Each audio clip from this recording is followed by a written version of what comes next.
तेजस education India के platform के माध्यम से आपको भारतीय संविधान के जो मूल अधिकार के स्वतंत्रता के अधिकार को देख रहे थे। उस स्वतंत्रता के अधिकार में आपको जो अनुच्छेद आपको 19 है, उस अनुच्छेद 19 के बारे में देखना है कि उससे रिलेटेड कैसे प्रश्न पूछा जाता है और उसमें क्या दिया गया है। तो उसको ऐसे पढ़ा जाएगा कि उससे रिलेटेड कभी अगर प्रश्न पूछता है तो उसमें किसी भी प्रकार के आपको दिक्कत नहीं होना चाहिए।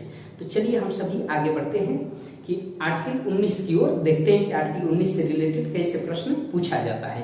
इस चीजों को विशेष करके ध्यान रखेंगे। ठीक है, आइए आगे बढ़ते हैं।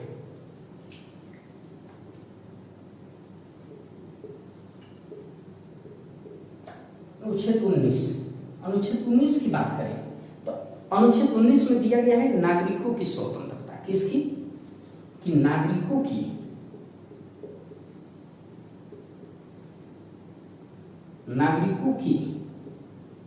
स्वतंत्रता की बात करता है। नागरिकों की स्वतंत्रता। अब आपको यहां पर विशेष करके ध्यान रखना, एक प्रश्न मैं बता कि अगर नागरिकों की स्वतंत्रता की बात करेगा तो सिर्फ भारतीय व्यक्तियों के लिए होगा, सिर्फ भारत के नागरिक के लिए। और व्यक्ति शब्द यूज करेगा तो जो भारत में सभी लोग रह रहे हैं, चाहे वो विदेशी हो या भारतीय हो, वो दोनों को इसमें समाहित करके देखेंगे। ठीक है, विशेष करके इसको ध्यान रखें, बहुत इंपॉर्टेंट है। अब इसमें देखिए कि अनुच्छेद जो 19 में आपको इसका कई क्लोज पार्ट दिया हुआ है, जैसे 19 का क्लोज 1, 19 का क्लोज 2, 19 का क्लोज 3, 19 का क्लोज 4, 19 का क्लोज 5, 19 का क्लोज 6। तो हम लोग एक एक करके देखते चलेंगे कि एक में 19 के क्लोज 1 में क्या दिया हुआ है, 19 के क्लोज 2 में क्या दिया हुआ है और उससे रिलेटेड कैसे प्रश्न पूछा जाता है। तो सबसे पहले 19 के क्लोज 1 के बारे में देखते हैं। तो 19 की अगर बात करें, 19 के क्लोज 1, अब 19 के क्लोज 1 में क्या है, तो इसमें विशेष करके ध्यान रखेंगे कि भाषण एवं अभिव्यक्ति की स्वतंत्रता है। यहां पर विशेष करके कि भाषण एवं अभिव्यक्ति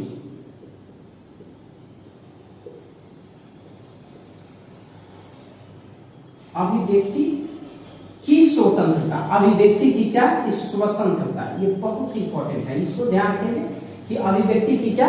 कि स्वतंत्रता की बात कही गई है, कि भाषण एवं अभिव्यक्ति की स्वतंत्रता की बात कही गई कि बोलकर, लिखकर, छपवाकर या किसी अन्य प्रकार से अपने विचारों को क्या अभिव्यक्त कर सकते हैं। तो यहां पर ध्यान देंगे, दो चीजों को बहुत इंपॉर्टेंट है।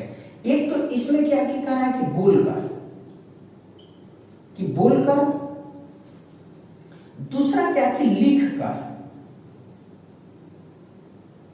तीसरा छपवाकर, और चौथा या किसी अन्य प्रकार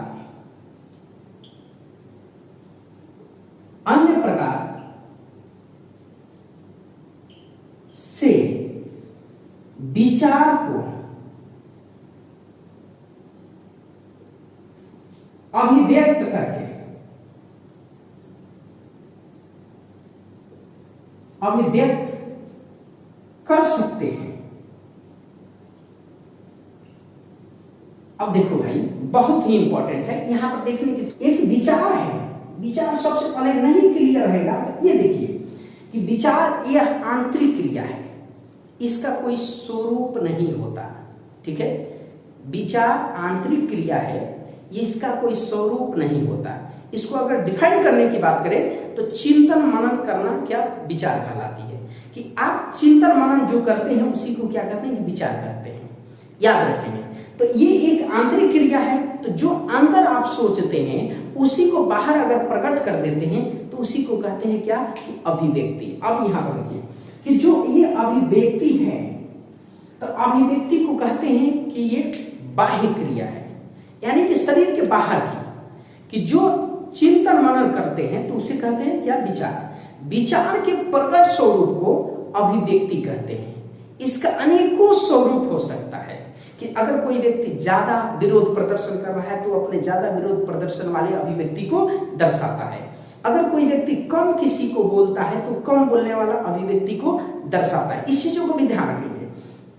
कोई व्यक्ति किसी के घर पे ईंटा फेंकता है तो वो अपने ईंटा फेंकने वाले अभिव्यक्ति को दर्शाता है।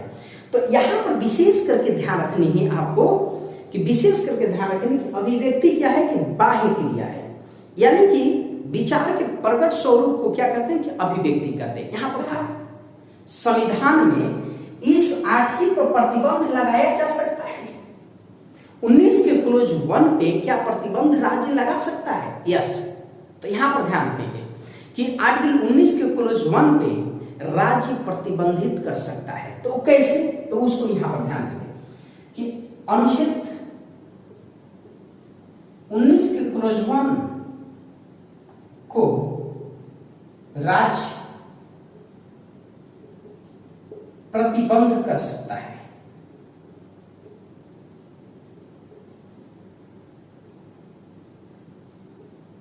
कर सकता है निम्न आधार पे। कितना? निम्न आधार पे। अगर निम्न आधार की बात करें, अब कौन कौन से आधार का, तो किन किन आधारों पर आर्टिकल 19 के जो दी गई स्वतंत्रता है उस स्वतंत्रता पर राज्य प्रतिबंध लगा सकता है। तो पहली चीज कि अगर पहली हम बात करें तो राज्य की सुरक्षा,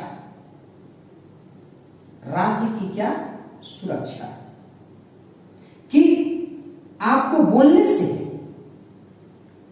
किसी प्रकार से राज्य में अशांति फैलती है तो आपके बोलने पर क्या प्रतिबंध किया जा सकता है। आपके लिखने से किसी प्रकार से राज्य में अशांति फैलती है तो आपको लिखने की स्वतंत्रता पर भी प्रतिबंधित किया जा सकता है। आपके छापे हुए आपको किसी आर्टिकल या किसी प्रकार के विरोध प्रदर्शन जो लेख है उससे अगर राज्य पर, किसी राज्य की सुरक्षा पर खतरा उत्पन्न होता है तो उसको भी प्रतिबंधित किया जा सकता है। या आपके जो विचार व्यक्त किए हैं, जो अभिव्यक्ति व्यक्त किए हैं, उससे हो सकता है कि एक या दूसरे राज्यों के बीच किसी प्रकार का अशांति का माहौल फैले, उसके आधार पर प्रतिबंधित किया जा सकता है। इस बातों को विशेष करके ध्यान रखें। दूसरी चीज कि दूसरा इसमें क्या है कि प्रतिबंध जो करने की ये तरीका मैंने बताया आपको कि दूसरी क्या है, बोलने से किसी अन्य देश से और हमारे देश का जो मित्रता है उसमें किसी प्रकार का खटास आ रहा है तो आपको प्रतिबंधित किया जा सकता है। आपको लिखने से अगर भारत के किसी मित्र देश से उसका किसी भी प्रकार के यदि हो रहा है, आपको अशांति फैल रहा है तो उस लिखने पर भी प्रतिबंधित किया जा सकता है। आपके छापने से किसी प्रकार से हमारे मित्र देश से किसी प्रकार का अशांति फैल रहा है तो आपके लिखने की स्वतंत्रता पर भी प्रतिबंधित किया जा सकता है। आपके अभिव्यक्ति से किसी अन्य देशों से हमारा संबंध में किसी प्रकार की गड़बड़ी आ रही है तो उस पर भी प्रतिबंधित किया जा सकता है। इस बातों को भी ध्यान में रखें। नेक्स्ट, इसके तीसरा लोक व्यवस्था। लोक व्यवस्था ये नहीं था पहले, इसे पहला संविधान संशोधन 1951 में जोड़ा गया। इसको ध्यान रखेंगे कि इसे पहला आपको संविधान संशोधन 1951 में जोड़ा गया। ये दोनों, ये भी इसके ऊपर वाला, ये दोनों जोड़ा गया।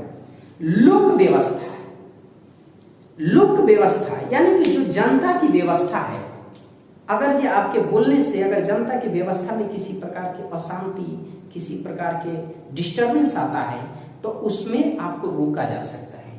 आपके लिखने से अगर लोक व्यवस्था यानी कि जनता की व्यवस्था में किसी प्रकार के दिक्कतें आता है तो आपको लिखने पर भी प्रतिबंधित किया जा सकता है। तो यहाँ पर ध्यान रखेंगे, पहले तो क्या था कि राज्य की सुरक्षा, दूसरा किसी अन्य देशों के साथ मैत्रीपूर्ण संबंधों में किसी प्रकार की दिक्कत आए आपके बोलने से उसको, उसके बाद लोक व्यवस्था को ध्यान रखना। तीसरा चीज,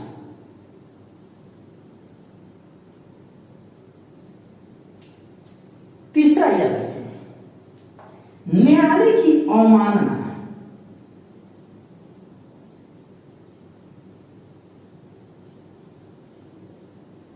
अवमानना कि यानी कि न्यायालय द्वारा दिया गया जो डिसीजन है, न्यायालय ने जो निर्णय दी है उसको आप मानने से क्या इनकार करते हैं या उसके संबंध में आप कुछ उल्टा बोल दिया, उसके संदर्भ में कुछ लिख दिया उल्टा, उसके संदर्भ में कुछ आपने छाप दिया, उसके संदर्भ में कुछ अपने विचार को अलग प्रकट कर दिया, तो यानी कि न्यायालय के अगर किसी प्रकार के दिए गए डिसीजन को अगर आप अवहेलना करते हैं तो उस स्थिति में भी आपके क्या प्रतिबंधित किया जा सकता है। इसके अलावा आपको विशेष करके ध्यान रखेंगे, इसके अलावा अगर ये बात करें तो आपको राज्य की एकता और अखंडता को ध्यान में रखकर, देश की एकता और अखंडता को ध्यान में रखकर, कि देश की एकता एवं अखंडता, अब देखो मैं जो एकता की बात करें और अखंडता, यहां पर दोनों बहुत ही इंपॉर्टेंट है। एकता एक मनोवैज्ञानिक संकल्पना है जो किसी देश के लोगों को मानसिक रूप से एक होने की वो दर्शाता है कि हाँ, अगर ये भारत है तो भारत के लोग क्या है कि एक हैं। वही चीज कि ये मनोवैज्ञानिक संकल्पना है।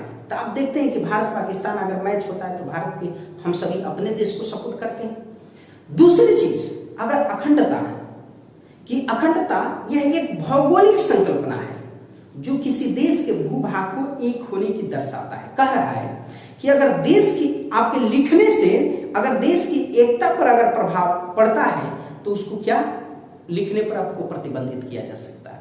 आपके बोलने से अगर देश की एकता भंग होती है तो आपके बोलने पर प्रतिबंधित किया जा सकता है।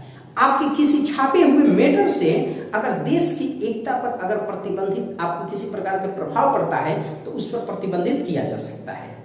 आपके विचार को प्रकट करने से अगर देश की एकता भंग होती है तो आपके बोलने पर भी क्या आपको प्रतिबंधित किया जा सकता है। तो इस चीजों को ध्यान, अखंडता की बात करें, अगर आपके किसी बोलने से अगर देश की अखंडता भंग होती है या कोई अन्य राज्य को अपने राज्य से अलग करने के लिए आप इंडिकेट करते हैं तो उस कंडीशन पर आपको क्या प्रतिबंधित किया जा सकता है।